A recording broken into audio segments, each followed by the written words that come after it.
The Ickabog, Chapter 5, Daisy Dovetail. For some months after Mrs. Dovetail's shocking death, the king's servants were divided into two groups. The first group whispered that the King Fred had been to blame for the way she died. The second preferred to believe there had been some kind of mistake, and that the king couldn't have known how ill Mrs. Dovetail was before giving the order that she must finish his suit. Mrs. Beamish, the pastry chef, belonged to the second group. The king had always been very nice to Mrs. Beamish, sometimes even inviting her into the dining room to congratulate her on particularly fine batches of Duke's Delights or Falderall Fancies, so she was sure he was a kind, generous, and considerate man. "You mark my words, somebody forgot to give the king a message," she told her husband, Major Beamish. "He'd never make an ill servant work. I know he must feel simply awful about what happened." "Yes," said Major Beamish, "I'm sure he does." Like his wife, Major Beamish wanted to think the best of the king because he, his father, and his grandfather before him had all served loyally in the Royal Guard. So even though Major Beamish observed that King Fred seemed quite cheerful after Mrs. Dovetail's death, hunting as regularly as ever, and though Major Beamish knew that the Dovetails had been moved out of their old house to live down by the graveyard, he tried to believe the king was sorry for what had happened to his seamstress, and that he had no hand in moving her husband and daughter. The Dovetails' new cottage was a gloomy place.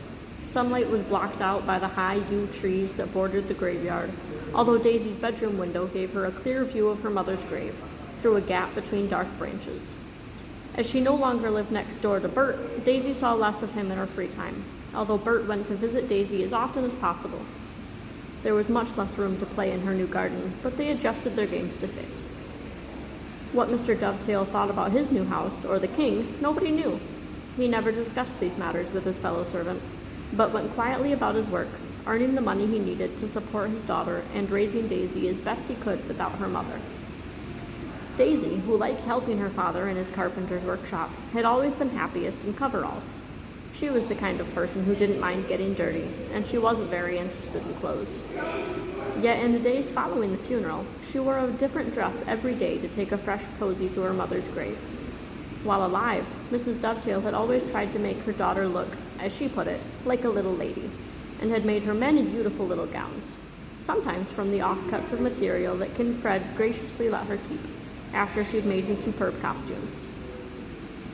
And so a week passed, then a month, and then a year, until the dresses her mother had sewn her were all too small for Daisy, but she still kept them carefully in her wardrobe.